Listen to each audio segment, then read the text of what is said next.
Hi అందరికీ welcome to money fashions. ఈరోజు మన షాప్లో వేసిన మగ్గం వర్క్స్ చూడండి. ఇది బ్యాక్ నెక్ డిజైన్, ఇది వచ్చేసి ఫ్రంట్ నెక్ మగ్గం వర్క్. ఇది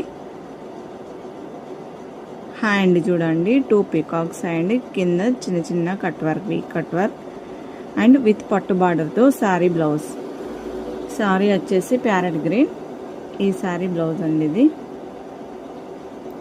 ఓకే ఫ్రెండ్స్, ఎలా ఉందో చూడండి ఒకసారి. ఇంకొకటి ఇది సింపుల్ బ్లౌజ్ మగ్గం వర్క్ విత్ పట్టు బార్డర్తో చూడండి. పట్టు బార్డర్ పైన work, hand and back side చిన్న చిన్న బూటీస్. శారీ వచ్చేసి green, total green sari, red border and మనం బ్లౌజ్ వచ్చేసి రెడ్ బ్లౌజ్ పైన శారీలో బ్లౌజ్ పైన వేసినాం. చూడండి ఫైనల్గా ఎలా ఉందో చెప్పండి. Okay friends, bye.